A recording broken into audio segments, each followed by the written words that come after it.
परिचय। रात में आपकी मां ने आपसे दूध की बोतल को फ्रिज में रखने को कहा, लेकिन आप उसे रखना भूल गए। अगली सुबह आप देखते हैं कि दूध खराब हो चुका है। क्या आप खराब दूध से बढ़िया दूध को वापस प्राप्त कर सकते हैं?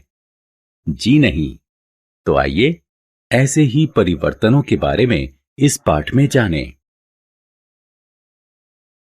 उद्देश्य। इस पाठ के अंत में आप निम्न करने में सक्षम हो जाएंगे। रासायनिक परिवर्तन का वर्णन करना, रासायनिक परिवर्तन का उदाहरण देना। रासायनिक परिवर्तन: कोयले को जलाना, दूध का खराब होना, लोहे का जंग लगना और तांबे पर हरी झिल्ली का बनना रासायनिक परिवर्तन होते हैं। रासायनिक परिवर्तन की विशेषताएं। आपने अपनी मां को आटे की लोइयों से पूड़ी बनाते जरूर देखा होगा। क्या आप पूड़ी से लोई वापस प्राप्त कर सकते हैं? नहीं। यह रासायनिक परिवर्तन किसी भौतिक साधन से उत्क्रमित नहीं किया जा सकता। रासायनिक परिवर्तन के उदाहरण। बच्चों, आप अपने दैनिक जीवन में बहुत से रासायनिक परिवर्तन देख सकते हैं। क्या आपने लोहे के गेट या पार्क में पड़ी लोहे की बेंच पर भूरे रंग की झिल्ली देखी है? इस भूरी झिल्ली को जंग कहते हैं और इस प्रक्रम को जंग लगना कहते हैं। इस जंग का रासायनिक नाम है आयरन ऑक्साइड। जंग से बचाव। जंग धीरे धीरे लोहे से बनी धातुओं को खत्म कर देता है। आपने देखा होगा कि खिड़की या बालकनी में लगी लोहे की जाली में रंग लगा होता है। ये लोहे को जंग लगने से बचाता है। अतः हम लोहे को नम ऑक्सीजन या पानी के संपर्क से बचाकर जंग लगने से बचा सकते हैं। रंगाई, ग्रीस और तेल लगाना। लोहे पर जिंक की परत चढ़ाकर, जिसे यशद लेपन यानी गैल्वेनाइजेशन कहते हैं, और क्रोमियम की परत चढ़ाकर जंग से बचाया जा सकता है। रासायनिक परिवर्तन के उदाहरण। मैग्नीशियम की एक पट्टी लीजिए। इसके एक सिरे को लौ के करीब ले जाइए। यह एक विलक्षण सफेद रोशनी के साथ जलता है और भुरभुरी राख यानी मैग्नीशियम ऑक्साइड शेष बच जाती है। इस राख का गुण मैग्नीशियम से भिन्न होता है, अतः मैग्नीशियम का जलना एक रासायनिक परिवर्तन है। रासायनिक परिवर्तन के उदाहरण। जब मैग्नीशियम ऑक्साइड का जल में विलय होता है तो मैग्नीशियम हाइड्रोक्साइड प्राप्त होता है, जो लाल लिटमस को नीला कर देता है। इससे पता चलता है कि मैग्नीशियम हाइड्रोक्साइड की प्रकृति क्षारकीय होती है।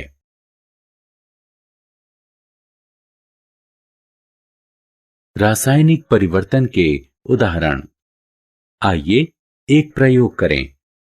एक बीकर में 1 चम्मच कॉपर सल्फेट लें। लगातार हिलाते हुए इसमें 100 मिलीलीटर पानी मिलाएं। इस विलयन में कुछ बूंदें सल्फ्यूरिक अम्ल की मिलाएं। आपको नीले रंग का एक विलयन मिलेगा।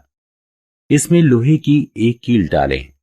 कुछ समय बाद विलयन का रंग हरा हो जाएगा और लोहे की कील पर भूरे रंग की एक परत चढ़ जाएगी। ये परिवर्तन आयरन सल्फेट विलयन और कॉपर बनने के कारण हुए हैं।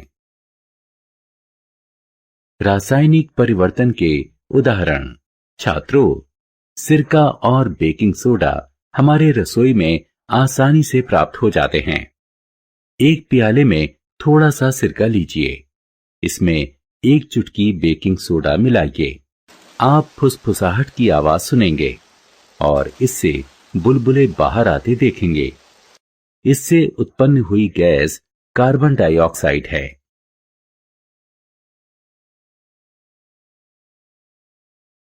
रासायनिक परिवर्तन के उदाहरण।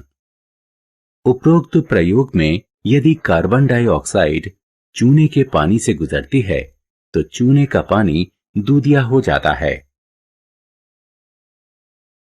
रासायनिक परिवर्तन का प्रयोग। छात्रों, क्या आप हमारे जीवन में रासायनिक परिवर्तन के महत्व को जानते हैं? ये अयस्क से धातु निकालने, दवाइयों के निर्माण, कृत्रिम और उपयोगी वस्तुएं जैसे साबुन और प्लास्टिक, फाइबर, खेती के लिए खाद और कीटनाशक में उपयोगी है। सारांश। आइए हमने जो कुछ सीखा है उसे संक्षेप में दोहराएं। रासायनिक परिवर्तन के दौरान नया पदार्थ बनता है जिसके गुण मूल पदार्थ से सर्वथा भिन्न होते हैं। लोहे का जंग लगना ऑक्सीजन और जल की उपस्थिति में होता है। जंग का रासायनिक नाम हाइड्रेटेड आयरन ऑक्साइड है।